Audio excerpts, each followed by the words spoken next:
है मझधार में नैया हमारी, होवे पारी जो कृपा तुम्हारी।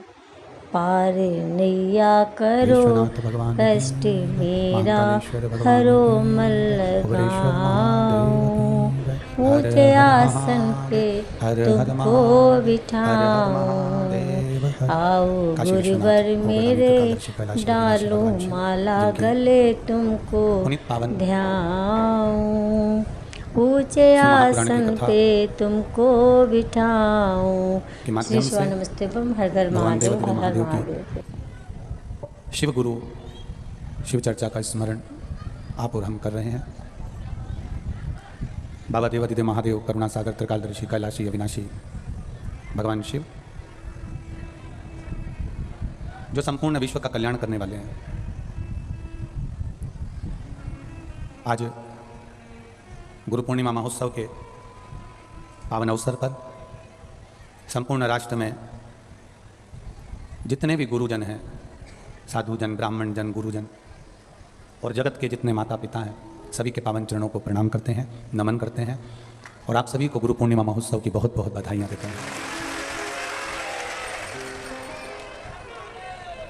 जब माता के गर्भ से, माँ के गर्भ से जब हमारा जन्म हुआ, आप और हम जब पैदा हुए, तब हमारा कोई ना तो दोस्त था और ना कोई हमारा दुश्मन था। माता के गर्भ से जब व्यक्ति का जन्म होता है, माता के गर्भ से जब व्यक्ति जन्म लेता है, माता के गर्भ से जब व्यक्ति का जन्म होता है, तब कोई ना किसी का दुश्मन होता है, ना किसी का दोस्त होता है। गुरु शिव महापुराण की कथा। दुश्मन और दोस्त की परिभाषा जन्म लेने वाला बच्चा नहीं जानता। दुश्मन और दोस्त की परिभाषा जन्म लेने वाला व्यक्ति नहीं जानता। जो माता के गर्भ से जन्म लिया, उसको क्या मालूम कि कौन दोस्त है, कौन दुश्मन है। माता के गर्भ से जन्म लेने वाला तो केवल एक शिशु होता है, एक बच्चा होता है, और उसको माँ कैसे ढालेगी, उसको घर का व्यवहार कैसे ढालेगा, ये माँ के ऊपर निर्भर करता है।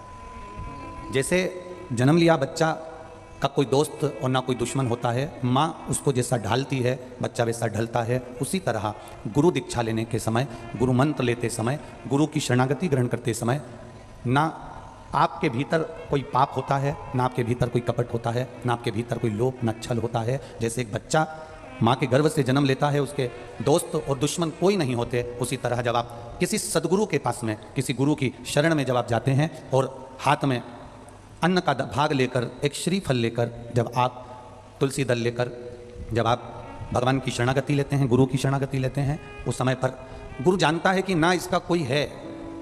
अब गुरु को यह जानना है कि इसको कैसे ढालना है। विषम परिस्थिति में कभी आपका गुरु आपके सामने नहीं खड़ा होगा। एक बात बहुत ध्यान लगाकर सुना। द्रौपदी का चीर खिंचा रहा था, द्रौपदी के गुरु उसी सभा में बैठे हुए थे। पांडव हार रहे थे, पांडवों के गुरु उसी सभा में बैठे हुए थे। राम जी वन जा रहे थे, राम जी के गुरु उसी सभा में बैठे हुए थे। कुब्जा की बुद्धि बिगड़ी, गुरु उसी सभा में थे। कैकेयी ने राम जी को वन भेजा, गुरु उसी सभा में थे। आप जितने संवाद, राजा हरिश्चंद्र के जीवन में जो दर दर भटकना पड़ा, गुरु उसके सामने थे। कोई इस अंदाजे में कभी गुरु मंत्र मत लेना कि तुम्हारे दुख का समय आएगा तो तुम्हारा गुरु जी तुम्हारे सामने आएगा। शिव महापुराण की कथा शिव गुरु कथा कह रही है। गुरु कभी सामने नहीं आता, पर गुरु ने जो मंत्र दिया है, अगर तुम्हारी दुख की घड़ी में तुम्हें वो मंत्र याद आ गया तो तुम पार उतर सकते हो।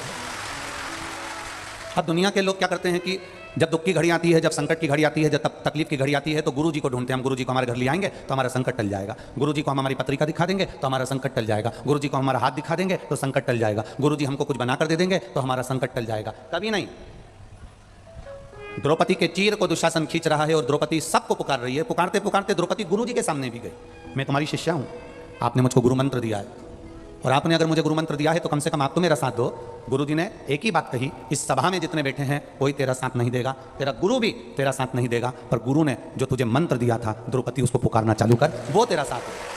और द्रौपदी ने वो मंत्र का उच्चारण करना प्रारंभ करा और भगवान कृष्ण के कानों में वो मंत्र गया। तब भगवान दौड़कर द्रौपदी का चीर बचाने के लिए आए। हम अपनी विषम परिस्थिति में गुरु को घर बुलाना चाहते हैं। हम अपनी विषम परिस्थिति में गुरु के पास जाना चाहते हैं। हम अपनी विषम परिस्थिति में हम गुरु से कुछ पाना चाहते हैं, पर विषम परिस्थिति में गुरु आपके घर ना आए चलेगा, विषम परिस्थिति में आप गुरु के दरवाजे जाएं ना जाएं चलेगा, पर विषम परिस्थिति में जिस गुरु से तुमने मंत्र लिया है उस गुरु का मंत्र आपके कान में, बुद्धि में, चित्त में होना चाहिए। जब आप कहीं निकल कर जा रहे हैं, आपको लग रहा है कि मैं विषम परिस्थिति में फंसा हुआ हूं, तब उस समय पर, उस घड़ी में आप गुरु के मंत्र का स्मरण करना, और अगर नहीं भी याद आए तो श्री शिवाय नमस्तुभ्यम का स्मरण करना पार उतर जाए। हमारे यहाँ कुछ मंत्र वेद व्यास जी के द्वारा लिखे गए, वो भी गुरु मंत्र का काम करते हैं। हमारे कुछ मंत्र हमारे संतों के द्वारा, साधुओं के द्वारा, तुलसीदास जी द्वारा, वाल्मीकि के द्वारा लिखे गए, सुखदेव जी महाराज द्वारा लिखे गए, वो भी गुरु मंत्र का काम करते हैं। जैसे भागवत का ओम नमो भगवते वासुदेवाय, शिव महापुराण का ओम नमः शिवाय, श्री शिवाय नमस्तुभ्यम और महामृत्युंजय मंत्र, ये भी गुरु मंत्र का काम करते हैं। रामचरितमानस का राम नाम, ये गुरु मंत्र का काम कर जाता है। गुरु की शरणागति में हम जाएं तो ये सोच कर ना जाएं कि गुरु हमने जिनको बनाया है वो हमारी विषम परिस्थिति में सामने आएंगे। ना ना ना ना, आप जब पलंग पर पड़े होगे, तकलीफ में पड़े होगे, आपको कोई कष्ट भी आएगा तो गुरु उस समय पर नहीं आएगा। और गुरु को भी एक बात का स्मरण करना चाहिए कि गुरु के जीवन में भी जब तकलीफ आती है, कष्ट आता है, तब गुरु के चेले उसके पास नहीं होते। गुरु ने जिस गुरु से मंत्र लिया है वो मंत्र उस गुरु के पास में होता है। एक शब्द पर, एक मंत्र पर आपका विश्वास हो। जन्म के समय पर ना आपका कोई दुश्मन है, जन्म के समय पर ना आपका कोई दोस्त है, आपको नहीं मालूम कि दुश्मन कैसा होता है, आपको नहीं मालूम कि दोस्त कैसा होता है, बस इतना अंदाजा लगाना कि माँ उसको समझाए। माँ अगर बच्चे को रोज रोज कहते हैं ना कि तेरी चाची बेकार है, या तेरी ताई बेकार है, या तेरा ताऊ बेकार है, या तेरे काका जी बेकार हैं कि काकी जी बेकार है, तो बच्चे के दिमाग में वो बैठने लगता है कि मेरे ये बेकार हैं, मेरे लिए ये बेकार हैं, मेरे लिए ये बुरे हैं, उसकी बुद्धि में बैठने लगता है। माँ बच्चे से कह देना कि मुझसे बड़ी तेरी ताई है, मुझसे बड़ी तेरी चाची है, मुझसे बड़ी तेरी काकी है, और सुनो तुम्हारे पापा तुम्हारे बड़े ताऊ का आदर करते हैं, तुम्हें भी करना होगा, तुम्हें भी ध्यान रखना पड़ेगा, तुम्हें भी काका की बात मानना पड़ेगी, तुम्हें भी ताऊ की बात मानना पड़ेगी। तो बच्चे की बुद्धि में अच्छाइयां बैठती चली जाती है। दुशासन, दुर्योधन ने एक बार माता गांधारी से पूछ लिया था, माँ आखिर बात क्या है जो हमें ये पांडव अच्छे नहीं लगते, कारण क्या है, हमको ये पांडव ठीक नहीं लगते, उसका कारण क्या है? तब गांधारी धृतराष्ट्र के सामने बैठकर बोलती है कि इसमें दुशासन की गलती नहीं, इसमें दुर्योधन की गलती नहीं। गांधारी कहती है गलती मेरी है कि मैं अपने पुत्र को ऊंचा उठाने के चक्कर में दूसरों के पुत्रों की निंदा करती रही, इसलिए आज मेरे बेटों के हृदय में वो निंदा भरा गई है, आज मेरे बच्चों के हृदय में वो निंदा समा गई है। हम राष्ट्र के जितने संत हैं, राष्ट्र के जितने साधु हैं, जितने सन्यासी, जितने तपस्वी, जितने साधक, जितने उपासक, राष्ट्र के जितने भी संत साधु गुरुजन हैं, उनसे निवेदन करना चाहेंगे कि मंत्र की मूलता जाना जाए। बहुत ध्यान देना, जब आपके घर में शादियां हुई होगी ना, किसी की बारात निकली होगी, तो बारात निकलते समय पूरे घर के रिश्तेदार दूल्हे के आगे होते हैं कि दूल्हे के पीछे होते हैं? बोलो बोलो, जम के बोलो, आगे। जब बारात निकलती है, बारात निकलते समय दूल्हे के आगे सारे रिश्तेदार चलते हैं, और जब कोई मरता है तो मरने के बाद में सारे रिश्तेदार अर्थी के आगे चलते हैं कि पीछे चलते हैं? पीछे चलते हैं। मतलब ये हमारा व्यवहारिक जीवन भी कहता है कि जब तुम्हारे यहाँ कोई खुशी आएगी, जब तुम्हारे यहाँ सुख आएगा, जब तुम्हारे यहाँ वैभव आएगा, जब तुम्हारी सत्ता चलेगी, जब दुनिया का सारा सुख तुम्हारे पास होगा, तो तुम्हारे सारे रिश्ते आगे बढ़कर काम करेंगे, आगे आगे चलेंगे, नाचेंगे, कूदेंगे, आगे आगे रहेंगे, खूब एंजॉय करेंगे। और जब तुम्हारी दुख की घड़ी होगी, सब पीछे खसक जाएंगे, कोई आगे नहीं। यह हमारा व्यवहारिक जीवन कर रहा है। ज्यादा दूर हमें ज्ञान लेने नहीं जाना, ज्यादा दूर हमको नहीं जाना कि हमें बहुत लंबा चौड़ा ज्ञान चाहिए। आप तो सीधी सीधी देखो कि शादी में दूल्हे के साथ बोलते जाओ जम के आगे, और मरने पर सब पीछे। मतलब सुख में सब आगे हैं, रबड़ी खाने में सब आगे हैं, समोसा खाने में सब आगे हैं, पर दुकान पे बिल चुकाने में सब पीछे, सब पीछे। दो तरह के लोग होते हैं, एक जल्दी खा के होटल से बाहर निकल जाता है, और दूसरा जल्दी खा के होटल के काउंटर पर पहुंच जाता है, ले कितने का बिल बना, मैं कटा रहा हूं। फिर जो बाहर निकल गया वो बाहर से अंदर आकर, अरे मैं दे रहा हूं ना, तू रहने दे, मैं दे दूंगा, मैं दे दूंगा। अरे दे दूंगा क्या, देने वाला होता तो सबसे पहले जाके काउंटर पर खड़ा होता और दे देता, पर दे दूंगा दे दूंगा दे दूंगा दे दूंगा कर रहा, दे नहीं पा रहा। कठिन है, बहुत कठिन, बहुत कठिन। दो तरह के लोग हैं, एकदम गए और पैसा कटा दिया, और एक दे दूंगा दे दूंगा, मैं दे रहा हूँ मैं दे रहा हूँ। उसी तरह दो तरह के लोग हैं। हम तो बस अभी कल से शंकर जी के मंदिर जाना चालू करूँगा, करूँगा करूँगा। घर का लोग बोल रहा है मंदिर जाऊँगा, कल से जाऊँगा, फिर कल हो गया, कब जाऊँगा, पर बस कल जाऊँगा। और एक वो होता है तुरंत कथा सुनी, मन लगा और मंदिर पहुँच गया। उसने ये भी नहीं सोचा कि कौन कटाएगा, अपन ने समोसा खाया है तो बिल अपन कटा लें, दूसरे का भी बिल अपन कटा दें, हो गया। सुख में सब आगे हैं, दुख में सब पीछे हैं। सुख में सब आगे, आपके जीवन में जितनी भी सुख का समय आएगा, जितनी भी सुख की घड़ी आएंगी, सारे रिश्तेदार, नातेदार, कुटुंब, कबीले सब आगे होंगे। और तुम्हारे जीवन में जब दुख की घड़ी आएगी, सब पीछे चलेंगे और आगे चलने वाला केवल एक रहेगा, और वो चिल्लाता रहेगा, राम नाम सत्य है। मतलब आखिरी में भी मंत्र ही मूल है, मंत्र के सिवा कुछ मूल नहीं है। मंत्र मूल है। और गुरु की करनी गुरु भरेगा, चेला की करनी चेला। गुरु और चेले में बड़ा अंतर है। एक चेले ने, एक सांप मरा हुआ पड़ा था और उसको चींटियां नोच नोच के खा रही थी। सांप मरा हुआ पड़ा हुआ है, चींटियां उस सांप को नोच नोच कर खा रही है। चेले ने गुरु जी से पूछ लिया, ये कौन है? ये है कौन? और ये चींटियां कौन है जो इसको नोच कर खा रही? कहा, ये सांप जो दिख रहा है, ये बहुत बड़ा गुरु जी था, बहुत बड़ा गुरु। और ये जितनी चींटियां हैं ना, ये सब उसकी चेला है। अच्छा, तो ये सांप को चेले नोच नोच के क्यों खा रहे हैं? तो कहा, ये सांप बहुत बड़ा गुरु जी था, खूब आनंद के साथ खूब चेलों से दान भिक्षा मंगवाई और अपना खुद का भोग भोगा, कभी किसी को कुछ नहीं दिया, इसलिए मरने के बाद ये सांप बना और ये चेले चींटियां बने, अब गुरु को नोच नोच के खा रहे हैं। कर्म का दंड है, भोगना। ना गुरु बचा ना चेला बचा, कर्म का दंड व्यक्ति को भोगना है। ये नहीं कि कर्म का दंड नहीं भोगेगा, गुरु की करनी गुरु को भोगना पड़ेगी और चेले की करनी चेले को भोगना पड़ेगी। अगर कोई सच्चा सतगुरु है, उसको भी मंत्र का जाप करना पड़ेगा। ये नहीं कि केवल मंत्र दे दिया। अरे कितना कितना सोचने वाली बात होती है। गुरु दीक्षा कोई साधारण है क्या? गुरु मंत्र देना साधारण है क्या? गुरु दीक्षा प्रदान करना कोई साधारण है क्या? तुम आए और नारियल लेकर तुमने गुरु मंत्र ले लिया, अन्न का दाना लेकर गुरु मंत्र ले लिया, जरा सा तुलसी का दल लेकर तुमने गुरु मंत्र ले लिया। गुरु मंत्र केवल तुलसी की माला लेकर अपने गुरु मंत्र ले लिया। गुरु मंत्र लेना साधारण नहीं और गुरु मंत्र देना साधारण नहीं है। बहुत कठिन विषय है, बहुत कठिन। जो गुरु किसी शिष्य को गुरु दीक्षा देता है, नाम दीक्षा देता है, मंत्र दीक्षा देता है, अब वो चेला यदि थोड़ा भी गलत कार्य करता है तो उसका अंश गुरु को भोगना पड़ता है। उस चेले के अंश को गुरु को भोगना। ये कैसे भी भगवान का एक बार भजन करे, गुरु सोचता है कि इसको मंदिर तक ये चले जाए, भगवान की भक्ति कर ले, दुनिया में कभी जिंदगी में एक अच्छा काम अगर ये कर लेगा तो गुरु का भी नाम होगा। ऊपर भी कह देंगे ये उन गुरु का चेला है जो साधारण नहीं है, उस गुरु का चेला है साधारण नहीं है, इसने ऐसा कर्म करा, इसने ऐसा कृत्य किया और ये उस गुरु का चेला है। और बाद में मालूम पड़े कि गलत कर्म करने पर तो गुरु को भी भोगना पड़े, चेले के कर्म के दंड को गुरु को भी भोगना पड़ता है।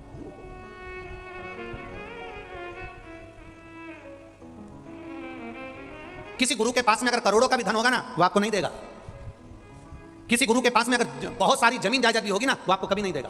किसी गुरु के पास में बैंक में ढेरों एफडियां भी पड़ी होगी ना, वो आपको नहीं देगा। वो नहीं दे सकता, वो ना देगा, कोई गुरु नहीं देगा। कारण क्या? राम जी को वन जाने से गुरु जी नहीं रोक सकते थे?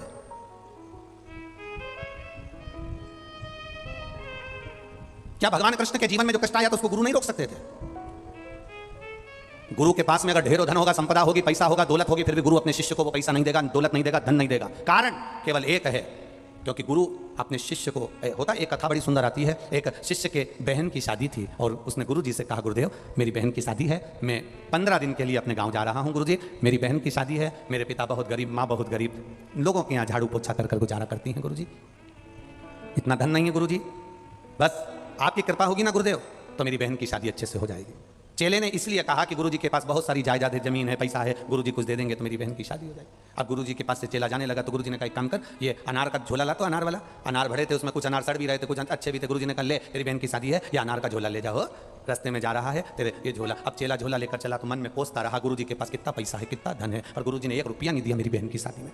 दूसरे लोग होते तो लिफाफा देते, गुरुजी ने तो अनार दे दिया, बस केवल अनार लेकर चल रहे। क्या सोचना, बहुत कंजूस है मेरा गुरु, बड़ा बेकार है मेरा गुरु, बस मन में सोचता सोचता चल दिया। आगे जाकर जंगल में पहुंचा, अनार का झोला पास में, नगर का राजा बीमार पड़ गया। नगर के राजा को ऐसी बीमारी हो गई कि चर्म का रोग हो गया। उस रोग को समाप्त करने के लिए अनार के रस में दवाई मिलाकर देना थी। राजा के नगर में कहीं अनार नहीं मिले। सैनिक ढूंढते ढूंढते जंगल में पहुंचे, जहां पर यह बालक सो रहा था उसके पास में झोला मिला। इसको उठाया, झोला लिया और अनार का झोला लेकर सीधे राजा के वैद्य के पास पहुंच गए, डॉक्टर के पास पहुंचे। वैद्य ने उसमें दवाई मिला कि राजा को दी, राजा ठीक हो गया। राजा ने पूछा ये अनार कहां से आए? ये लड़का है ना, ये विद्यार्थी, इसके पास से आए। क्यों रे तेरे पास अनार कहां से आए? मेरे गुरु ने दिए थे। कहां जा रहा है तू? मेरी बहन की शादी है। राजा ने कहा इस बालक के दिए हुए अनार से मेरी जिंदगी मुझे वापस मिली है, इसकी बहन की शादी राजसी ठाट से होना चाहिए। राजसी ठाट से होना चाहिए। इसकी बहन की शादी में हाथी घोड़े पालकी लड्डू पेड़ा गुलाब जामुन इमरती भजिया पकोड़ा ढेर बनाओ और ऐसा राजसी ठाट में शादी करना कि लड़की को भी हीरे और जवाहरात दिए जाएं और दामाद को भी हीरे और जवाहरात दिए जाएं। लड़के की आंख से आंसू बहने लगा। गुरु धन नहीं देता, पर गुरु जो देता है वो कम नहीं देता, वो देता बहुत, जो दिया वो कम नहीं दिया। अगर गुरु धन देता, बहन की अकेले की शादी होती। अगर गुरु धन देता तो अकेले की शादी होती। कोई गुरु के पास में धन है, वो आपको पैसा दे देता तो तुम एक बार दुकान खोलकर बैठ जाते और मन में आता गुरुजी बैठे हैं उनसे और ले आएंगे, गुरुजी बैठे हैं उनसे और ले आएंगे। पर गुरु ने धन नहीं दिया। गुरु ने दिया तो ऐसा वर दिया, गुरुजी ने दिया तो ऐसा आशीर्वाद दिया, गुरुजी ने दिया तो वो दिया जो तुम्हारी एक बार की नहीं पूरी जिंदगी को संवार दिया, अंत समय तक संवार देता है। वो सदगुरु होता है, वो गुरु होता है, वो गुरु है। देगा गुरु। एक बात बहुत याद रखना अपनी जिंदगी में, कभी गुरु जी से मत कहना कि हमको आशीर्वाद दे दो, हमारे सिर पर आपका हाथ रख दो। ना ना ना ना, आप जिस गुरु से तुमने मंत्र लिया है, जिस गुरु से तुमने दीक्षा ली है, उसकी दृष्टि आप पर पड़ गई, बस केवल आप उसके सामने चले गए और उसने आपको देख लिया, उसके चेहरे पर तुम्हें देखकर प्रसन्नता आ गई, समझ लेना कि तुम्हारा कल्याण अपने आप हो गया। तुम्हें हाथ लगवाने की जरूरत नहीं है, तुम्हें कहीं गुरु के सामने ये दिखाने की जरूरत नहीं है कि मैं आपका शिष्य हूं, मैंने आपसे गुरु मंत्र लिया है, मैंने आपसे दीक्षा ली है, मैं आपका चेला हूं और मैं बड़ा दुखी हूं। ना ना, गुरु के सामने जाना और जाकर जैसे दशरथ जी ने अपने गुरु जी से कहा था कि मेरी 3 धर्मपत्नियां, वैभव बहुत है, सत्ता बहुत है, बस इस घर की इस सत्ता को चलाने वाला कोई चाहिए। और गुरु ने पुत्र कामेष्ठी यज्ञ कराकर दशरथ जी की गोदी में 4 पुत्रों को दे दिया था, क्योंकि कोई शिव रूपी जो गुरु होता है वो देता बहुत है पर सामने प्रकट होकर नहीं देगा, सामने प्रकट होकर नहीं देगा, उसकी दृष्टि मात्र पड़ जाए बहुत, केवल दृष्टि। उन्होंने कहा भोजन करा है आपने? हमने कहा नहीं। कब से ना करा? कोई ने कहा था मंत्र लेते हैं तो उपास रखना पड़ता है। हमारे गुरु का शब्द था, कितने सालों उपास करेगा? गुरु का शब्द था, कितने सालों उपास करेगा? चल मंत्र ले। हमारी गुरु माता ने भोजन परोसा, गुरु जी ने भोजन कराया, सौंफ और सुपारी हाथ में लेकर ले खाओ, खा लिया। एक छोटी सी पोथी हाथ में पकड़ा कर कह दिया तेरे पंडाल छोटे पड़ेंगे, जा। ये गुरु होता है। वो सौंफ सुपारी नहीं थी, हमारे गुरु की वाणी उसने अपने हाथ से निकाल कर दे दी, ये सौंफ सुपारी नहीं, ले खा। और कौन गुरु होगा जो अपने शिष्य को सौंफ और सुपारी खाने को देगा? ले खा। सौंफ सुपारी मिली हुई गुरु ने दिया, खाया, पोथी दे दी, ले जा। छोटे हैं, चिंता ना करना। आते आते 2 धोती गुरु जी ने अपनी धर्मपत्नी गुरु मां से कहकर झोले में लगवा दी, पटुका लगवा दिया, ले जा। गुरु गुरु होता है जीवन, उसके बराबर कोई नहीं हो सकता। क्या दोगे आप गुरु को? क्या प्रदान करोगे आप गुरु को? आप अपनी माता रूपी गुरु को क्या दे सकते हो? पत्नी को तो जेवर दिला देते हो, बहन को सामान दिला देते हो, भाई को ये दिला देते हो। कभी माँ को कुछ दिलाया जीवन में? माँ को लोग कहें तुमने हमारे लिए क्या करा, उसने जो उपकार करा दुनिया में कोई नहीं करता। गुरु माँ हो, चाहे पिता हो, चाहे शिक्षक हो। आप में से कितने लोग इंजीनियर बन गए, कितने लोग कलेक्टर बन गए, कितने लोग एसपी बन गए, कितने लोग मंत्री बन गए। जिस टीचर ने आपको पढ़ाया है, कभी आपने उस टीचर को अपने पास बुलाकर कहा कि सर आपने मुझे पढ़ाया था, इसलिए मैं आज कलेक्टर बनकर बैठा हूं, आज मैं इंजीनियर बनकर बैठा हूं? कौन होता है ऐसा? Collector, engineer, SDM, DSP, SP बनकर जो बैठ जाता है, बड़े बड़े पद अधिकारी बनकर बैठ जाते हैं, उसमें से कितने लोग हैं जिन्होंने अपने टीचर को बुलाकर कहा हो, शिक्षक को बुलाकर कहा हो, आप नहीं होते, आप नहीं पढ़ाते तो शायद आज मैं कलेक्टर नहीं बन पाता, आज मैं एसपी नहीं बन पाता, आज मैं डीएसपी नहीं बन पाता। यह आपकी प्राथमिक शिक्षा है जो आपने मुझे दी है। माँ आप नहीं होती तो शायद मैं आज कलेक्टर ना बनता, पिता तू ना होता तो शायद मुझे कोई विद्या का अध्ययन नहीं करा पाता, शिक्षक नहीं होता तो आज अपन यहाँ तक नहीं पहुँचते, और सदगुरु नहीं होता तो अपन उस परमात्मा तक नहीं पहुँचते। गुरु गुरु होता है। गुरु की महत्वता क्या है ये दुनिया के लोग नहीं जानते। देवर्षि नारद जब बैकुंठ धाम में पहुंचे, जैसे ही बैठे, जाते से भगवान नारायण ने लक्ष्मी जी से कह दिया नारद जी उठ के जाए तो मैं गोबर ली देना। लक्ष्मी जी ने पूछा क्यों? नुगरा है ये, इसने गुरु मंत्र नहीं लिया, कान नहीं फुकवाया, इसका मंत्र नहीं हुआ, गुरु के सामने बैठकर इसने गुरु दीक्षा नहीं ली है, नुगरा है ये, इसका मुंह देखना फल नहीं, हटाओ इसको यहाँ से, ये जाए यहाँ पर गोबर लिपो। नारद जी ने सुन लिया कि मेरे जाने के बाद गोबर लिपा जाएगा, तो नारद जी वापस आकर पूछे कि मेरे जाने पर गोबर क्यों लिप रहे हो, गोबर से लिपन क्यों कर रहे हो? भगवान ने कह दिया तू नुगरा है, तूने गुरु मंत्र नहीं लिया, तूने दीक्षा नहीं ली, किसी गुरु की शरणागति का कोई मंत्र नहीं लिया, इसलिए जा तू यहाँ से। नारद जी कहने लगे मेरे जाने पर अगर लीप रहे हो तो मुझे बताओ मुझे करना क्या पड़ेगा? गुरु मंत्र ले ले। तो किससे लूं? देवऋषि नारद के भीतर इतना अहंकार भरा हुआ था, मैं देवऋषि नारद, लोग मुझे देवताओं का ऋषि कहते हैं, जब मैं ऋषि हूं, मैं नारद हूं, तो मुझे गुरु मंत्र की जरूरत क्या? मैं दुनिया को श्रीमन नारायण कहता हूं, मैं दुनिया को श्रीमन नारायण बोलता हूं, तो मुझे मंत्र की जरूरत क्या? भगवान ने कहा ऐसा नहीं होता कि तुम दूसरे को मंत्र दो, तुम्हें मंत्र की जरूरत ना पड़े, इसलिए तुम्हें मंत्र लेना पड़ेगा। किससे मंत्र लूं? भगवान ने कहा समुद्र के तट पर जो सुबह से पहला व्यक्ति मिल जाए उसी से गुरु मंत्र ले ले जा। अब नारद जी गए समुद्र के तट पर, सबसे पहला व्यक्ति कौन मिला? तो मछली पकड़ने वाला मछुआरा मिला। नारद जी तो टेंशन में आ गए, गुरु भी मिला तो ऐसा मिला, मछली पकड़ने वाला। बताओ, कहीं का अच्छा संत ऋषि मिल जाता, जटा मटा बांधने वाला मिल जाता, चंदन मंदन लगाने वाला मिल जाता, भस्मी लपेटने वाला मिल जाता। दुनिया के लोग कहते हैं गुरु तो ऐसा ही होता है, थोड़ा बहुत कपड़ा मपड़ा ढंग का पहने, जटा मोटा पहने तो गुरु दिखे। अब गुरु तो ये दिख ही नहीं रहा, ऐसा जाल हाथ में पकड़ा हुआ है और मछली पकड़ने जा रहा है, ये कोई गुरु होता है? नारद जी तो तुरंत वापिस भगवान विष्णु के पास आ गए। भगवान ने कहा क्यों रे गुरु मिला? नहीं मिला। नारद जी ने गुरु नहीं मिला? नहीं। लक्ष्मी जी बोली कितना झूठ बोल रहे नारद, नीचे मछुआरा मिला तो था। तो नारद जी बोले वो तो मछुआरा था। भगवान बोले वही तो तेरा गुरु था, पहला जो मिलेगा उसी को गुरु बनाना था, चल जा नीचे। तो उससे मंत्र लूं? हाँ उससे मंत्र ले जा। नारद जी गए, मछुआरा मछली पकड़ने जा रहा था, नारद जी ने उसके चरण पकड़ लिए। मछुआरा घबरा गया, ना जाने कौन पगला आ गया, उसको क्या मालूम कि चरण पकड़े। मछुआरा छोड़ छोड़ नीचे, हाँ छोड़ मेरे को मछली पकड़ने जाना है, छोड़। नारद जी मन में सोचे कितना गंध आ रहा, मछली की गंध आ रही पूरे शरीर में, गंध आ रहा मछुआरा। अब नारद जी बोले अरे क्या नारायण ने बोला जो पहला मेरा वही गुरु है, छोड़ पाऊं छोड़। अब छोड़े नहीं, मंत्र दे दो, मंत्र दो। अब मछुआरे ने सोचा का मंत्र दो तेरे को, जा यहाँ से, मंत्र दे दो, तुम मेरे गुरु हो। मछुआरे ने कहा मैं किसी का गुरु नहीं, चल यहाँ से, मंत्र दे दो। अब वो बेचारा पढ़ा लिखा तो नहीं था, तो उसने कहा चल पाँव छोड़, मंत्र देता हूँ। अब पाँव छोड़ाया, पीछा छुड़ाना था मछुआरे को, तो उन्होंने कह दिया मंत्र दो, के बस चुप। तो नारद जी को मंत्र मिल गया, चुप। अब मछुआरे ने तो कह दिया चुप, नारद जी हो गए चुप। 33 कोटि देवताओं को 4 दिन में चिंता हो गई, इसको हो क्या गया, बोल ही नहीं रहा। जो इतना बोलने वाला एकदम चुप हो जाए तो टेंशन में दुनिया आ जाती है, बोल क्यों नहीं रहा? चुप, बिल्कुल मौन होकर नारद जी नारायण भगवान के पास पहुंचे। पूछा नारायण ने, मंत्र मिल गया? नारद जी बोले ऐसा तो गुरु मिला अनपढ़, शरीर में अलग बदबू आ रही और ऊपर से मंत्र दिया, चुप। अब ये कोई मंत्र था? भगवान विष्णु को क्रोध आ गया, मेरा श्राप है नारद तुझको, तूने अपने गुरु की निंदा करी है, तुझे 84 लाख योनियों के चक्कर काटना पड़ेगा। अपने गुरु की निंदा करी है तूने, गुरु की निंदा करना, गुरु की निंदा सुनना व्यर्थ, अपने जीवन को नरक तक पहुंचाना। मेरा श्राप है तुझको, तुझे 84 लाख योनियों के चक्कर काटना पड़ेंगे, जा यहां से। नारद जी को श्राप दिया, रोते हुए नारद पृथ्वी पर चले गए। वहीं समुद्र के तट पर मछुआरा मछली पकड़कर लाया जाल, नारद जी को देखा तो पूछा अभी तक बैठा है तू? हाँ। क्यों बैठा है? रो क्यों रहा? अभी मैं गया था तो रो नहीं रहा था, रो रहा है, रो क्यों रहा? मछुआरे ने पूछा। मुझे श्राप लगा है भगवान का कि तू 84 लाख योनियों के चक्कर काटेगा और चक्कर काट लेगा तब तू आकर वैकुंठ में निवास करेगा। तो इतने में मछुआरे ने बोला टेंशन लेने की जरूरत नहीं है, इतनी सी बात के लिए रो रहा पगला? इस रेत पर 84 लाख योनियों के फोटो बना ले और चक्कर काट के चले जा। 84 लाख योनियों के फोटो बना और चक्कर काट चले जा। अब 84 लाख योनियों के फोटो रेत पर नारद जी ने उकेरे और उसकी परिक्रमा कर कर नारद जी वैकुंठ में गए। भगवान विष्णु ने अपने गले की माला निकालकर डाल दी। इतनी जल्दी 84 लाख काट आया, इतनी जल्दी 84 लाख योनियों को काट कर आ गया, 84 लाख योनियों के चक्कर काट कर आ गया। तब नारद जी ने कहा जिसका गुरु बलवान तो चेला पहलवान।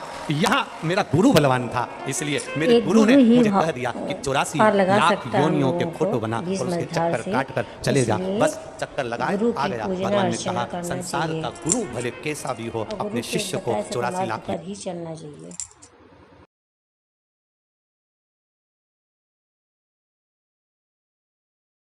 रहेंगे पर बाबा तो यहाँ जीवन पर्यंत रहेगा ना।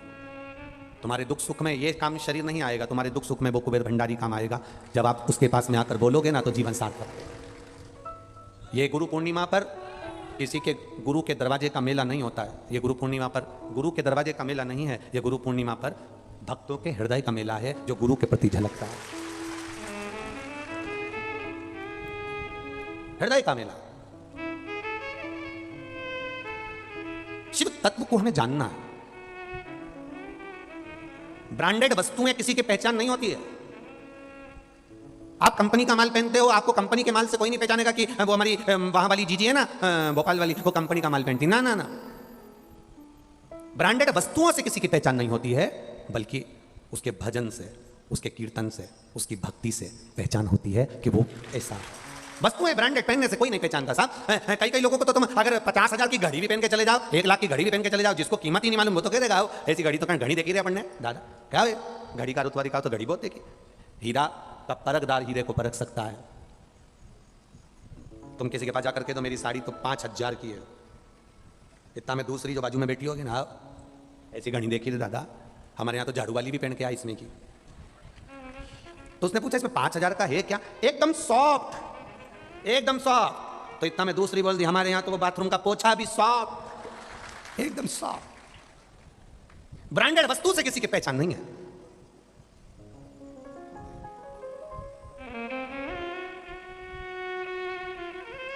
तुम्हारी पहचान तुम्हारे भजन से होना चाहिए।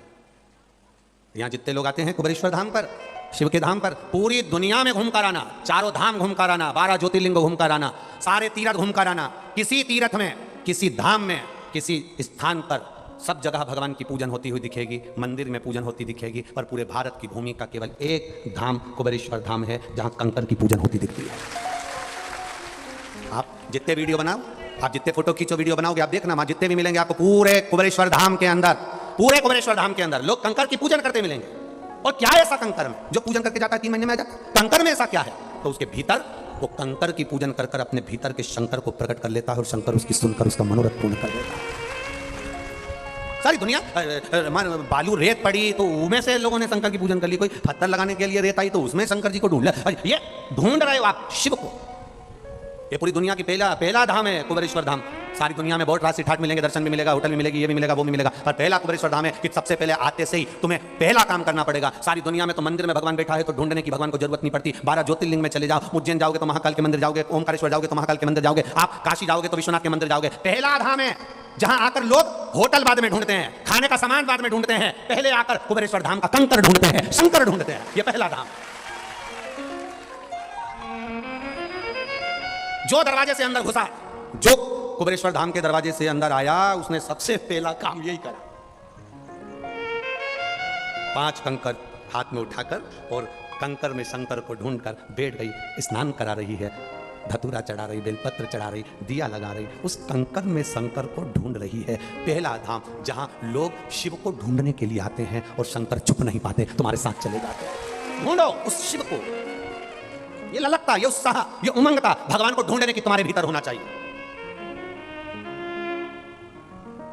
और केवल कुबेरेश्वर धाम में आकर आप कंकर नहीं ढूंढ रहे, ढूंढने की ललकता तुम्हारी इतनी बढ़ गई कि सवेरे सवेरे रसोई घर में तुम तांबे का लोटा रोज ढूंढते हो शंकर जी को जल चढ़ाने के लिए, रोज प्रतिदिन ढूंढ रहे हो।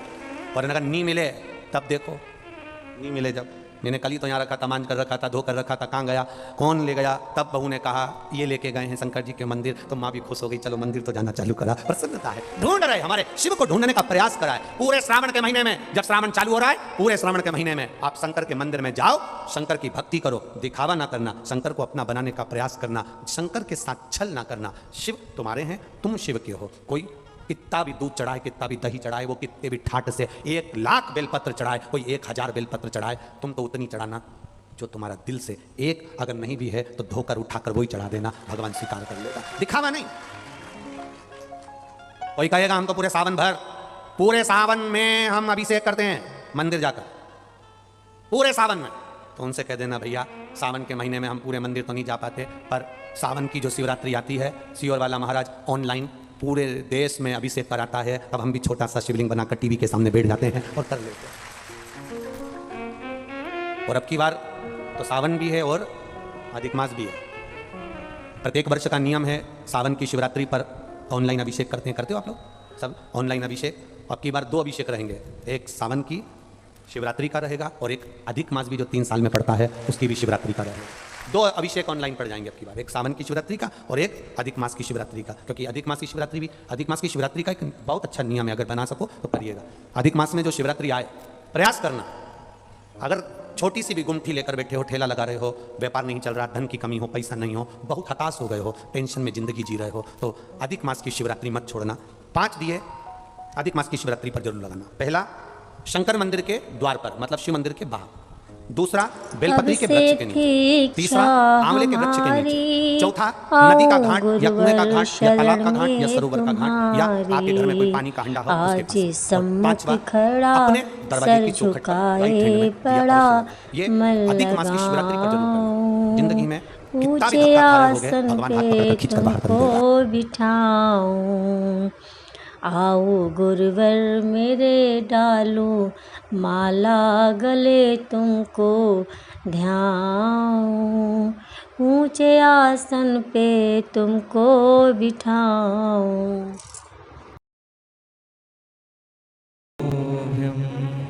श्री शिवाय नमस्तुभ्यं।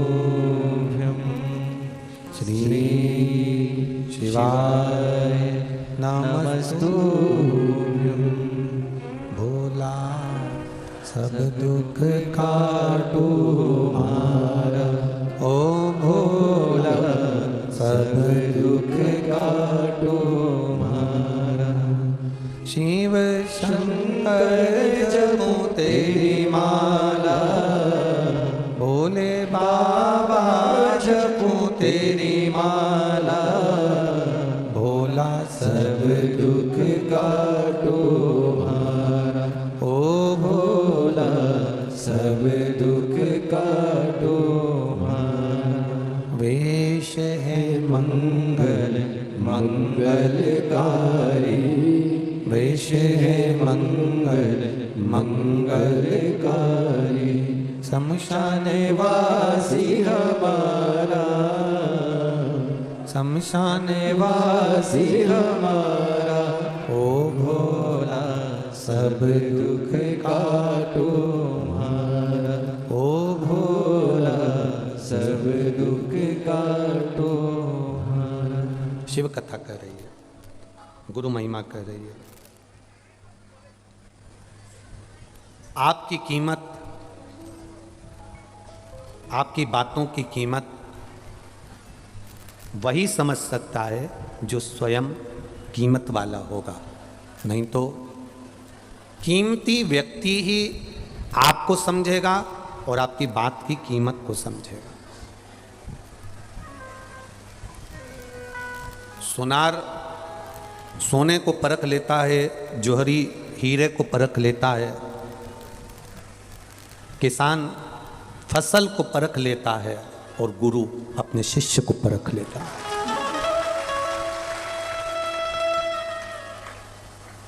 जो बहुत कीमत वाला होगा, जो बहुत कीमत से मतलब है जो स्वयं गुणवान है, जिसमें स्वयं गुण समाये हैं, वो गुणवान को पहचान ले। वो गुणवान व्यक्ति गुणवान को पहचान सकता है।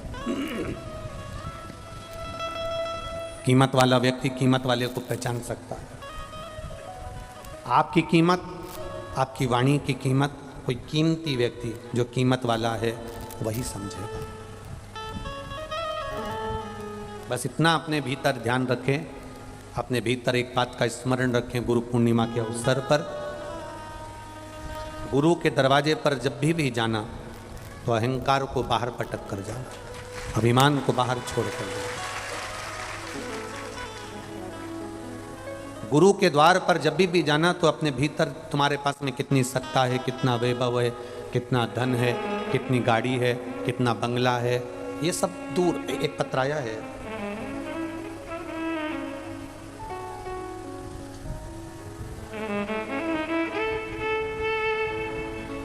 मंजू देवी आगरा से हैं, जिनके पति का नाम है शिवराम, आगरा से। आप ही हैं? दोनों हाथ हिला दो एक बार। मेरा नाम शिवराम है, पत्नी का नाम मंजू देवी। हम लोग आगरा से आए हैं। हम बाबा देवादिदेव महादेव का क्या वर्णन करें गुरुदेव। पति 12 साल से कोई काम नहीं करते थे। किसी ने कहा होगा कि मंदिर पर जाया करो, सीहोर वाले महाराज कहते हैं, टीवी पर कथा आती है सुना करो। सुनना चालू करा,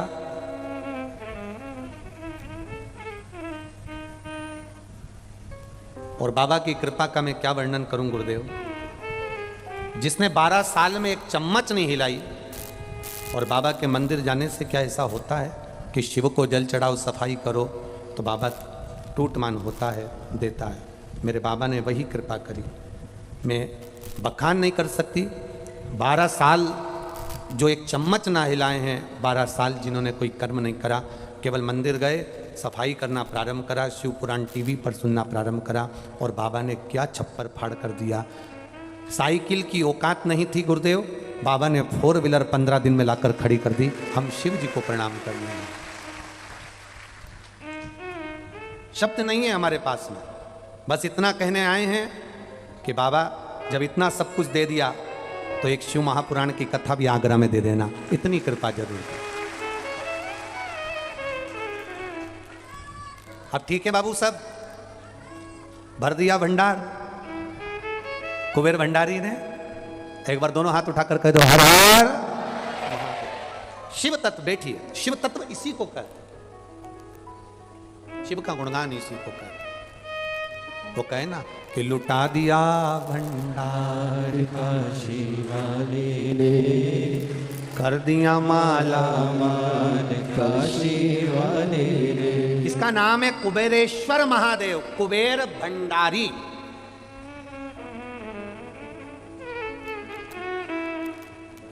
कुबेर भंडारी है वो।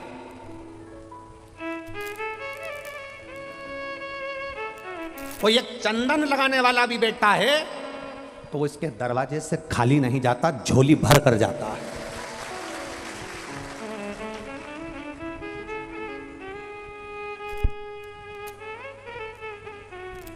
पूरी दुनिया में जाओ, पूरी दुनिया में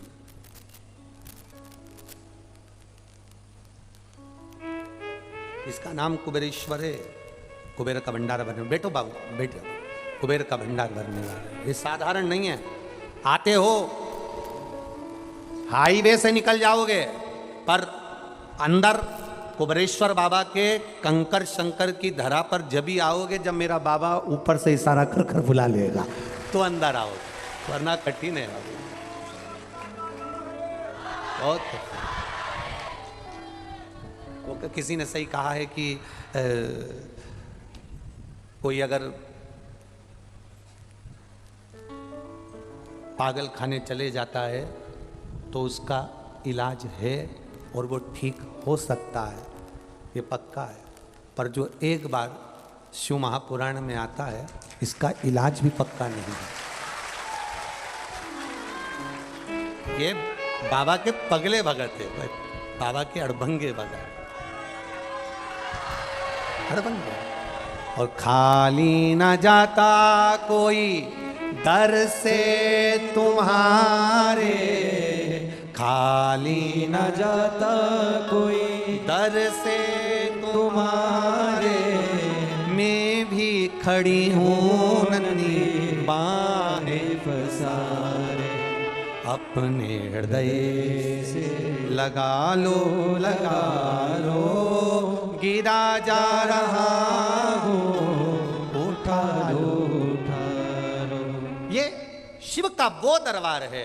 ये कंकर शंकर दुनिया के लोग ट्रेन भरा कर, बस भरा कर, ऑटो भरा कर, गाड़ियां भर कर आते हैं। लोग कहते हैं लोग गाड़ी भरा कर आ रहे हैं, पर मेरा विश्वास कहता है इस भूमि से ये गाड़ी भरा कर नहीं आ रहे, ये गाड़ी भर के ले जा रहे हैं। ये शिव का तत्व है जो लेकर जा रहा है। इस पर्चे को कभी अगर ये कहाँ गया अभी आगरा वालों का पर्चा, उन्होंने एक कितनी बड़ी बात लिख दी कि 12 साल एक चम्मच ना हिलाई हो और साइकिल की जिसकी औकात ना हो। उन्होंने पर्चे में लिखा साइकिल की जिसकी औकात ना हो, जो सब दूर से हार गया, लदालूम कर्जे में हो गया और कुछ भी ना हो, और मेरा बाबा फिर भी केवल पोछा झाड़ू और उसकी सेवा करने से दे दे तो वो सहज नहीं हो सकता। उन्होंने पर्चे, ये सहज नहीं है। कई लोग आते हैं नियम बनाकर जाते हैं, हर महीने आऊंगा तेरे दरवाजे पर। कब तक नहीं देगा तू, कब तक खाली रखेगा तू? कोई हर महीने का नियम बनाता है, कोई 3 महीने का नियम बनाता है। हमारे सीहोर के इंग्लिशपुरे का और एक चाणकपुरी के 2 भाई तो ऐसे हैं जिन्होंने प्रत्येक सोमवार का नियम बना कर रखा है। किसी प्राइवेट कंपनी में काम करता था वो विमल, प्राइवेट कंपनी में काम करता था, और उसने कहा बाबा कब तक दूसरे की कंपनी में काम करूंगा, मेरी अपनी कोई कंपनी हो। पीछा पकड़ लिया, 5 सोमवार, 10 सोमवार, 20 सोमवार निकलते गए और आखिरी में बाबा ने उसकी खुद की कंपनी खोल दी। बाबा की कृपा, ये उसकी कृपा। एक कल भगत आए थे, वो बहुत दुखी थे, कहे सब बाबा ने लूट लिया था, पर अब क्या करें, हमने नियम बनाया हर महीने का, एक बार महीने में आ जाते हैं, बाबा को जल चढ़ा कर जाते हैं, कंकर शंकर पूछ कर जाते हैं। हमने कहा तुम हर महीने आते हो, बाबा ने सुना कि ना सुना? अरे गुरुदेव पहले कुछ नहीं था, अब वो क्या नाम बताता, कुबेरेश्वर इंटरप्राइजेस कंपनी खोली और 5 लाख से चालू करा था, आज 1 करोड़ का टर्नओवर है, और जिस दिन बाबा 10 करोड़ का करेगा उज्जैन में कथा करो। ये भाव है उसके हृदय। क्या ना दे कुबेर भंडारी, क्या ना दे। आप नियम तो बनाओ,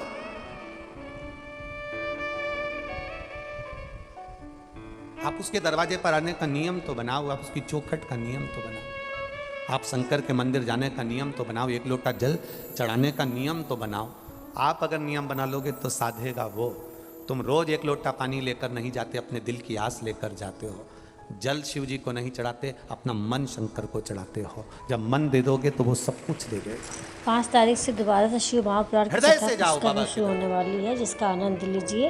वीडियो पसंद आए तो लाइक करें, भाव शेयर से आओ करें और बाबा के सब्सक्राइब द्वार। करें। हर घर महादेव, हर हर दिल महादेव। से प्रार्थना करो, मेरे बाबा दया करना, मैं तेरे भरोसे हूँ, ना घर के भरोसे हूँ, ना परिवार के भरोसे हूँ, मेरे दाता दया करना, मैं तेरे भरोसे हूँ। उस पर भरोसा रखो, उस पर विश्वास रखो, उससे जुड़ो और दिल से जुड़ना। महादेव के मंदिर जाना तो दिखावे से नहीं, दिल से जाओ। जिन्होंने 1 साल पहले सावन महीने में जिन्होंने कावड़ चढ़ाई बाबा की, जिन्होंने कावड़ भरी, उनसे पूछना उनको क्या मिला। अगर आपके बीच में भी बैठे हो तो उनसे बात करना, तुम आए थे पिछली बार कावड़ चढ़ाने सावन महीने में, सीवन का जल लाकर चढ़ाया था तुमने, हाँ क्या दिया बाबा ने। और हम फिर निवेदन करेंगे पूरे भारत की भूमि पर जहाँ जहाँ शिव भक्त हैं, 16 अगस्त को सावन भी रहेगा और अधिक मास समापन अमावस्या का दिन भी रहेगा। अधिक मास का समापन अमावस्या का दिन इसलिए लिया कि अधिक मास और सावन दोनों का मिलन हो, और जो कावड़ का जल भरकर मेरे बाबा कुबेर भंडारी को चढ़ाए उसकी मनोरथ पूर्ण हो। तो 16 अगस्त सुबह 9 बजे सीहोर सीवन नदी के तट से बाबा की कावड़ लेकर शंकर जी के, हमारे सीहोर के जो मुख्य मंदिर हैं 5 देवालय, उनके सामने से निकलते हुए कुबेरेश्वर बाबा की चौखट पर आकर बाबा को जल चढ़ाएंगे।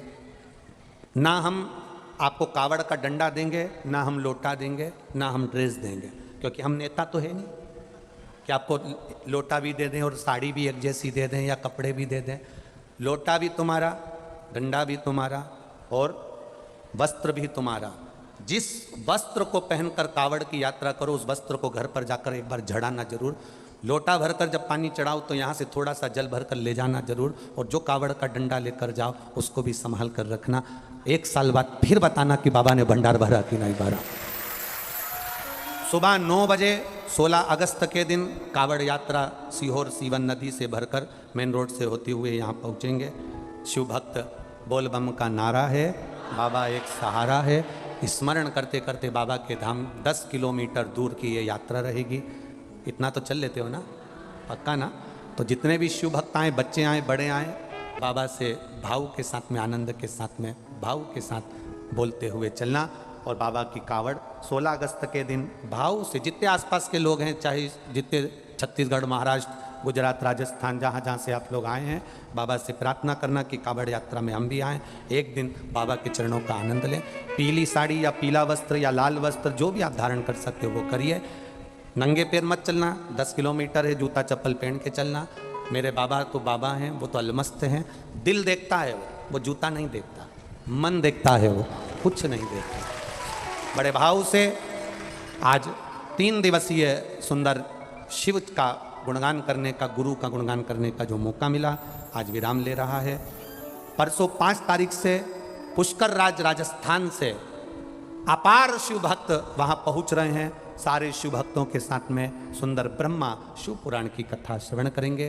पुष्कर राज में ब्रह्म सरोवर का स्नान करेंगे और बाबा की शिव भक्ति का आनंद लेंगे। जो लोग बाहर से यहाँ नहीं आ सके, चिंता ना करना, बाबा की कृपा पर बनी रहे। शिव नाम आपके पास में है, श्री शिवाय नमस्तुभ्यम आपके पास में है, ये मानकर करें कि हमारा गुरु मंत्र हमारे पास में है। आप लोगों को शिव भक्ति का भाव हो, सभी को आनंद के साथ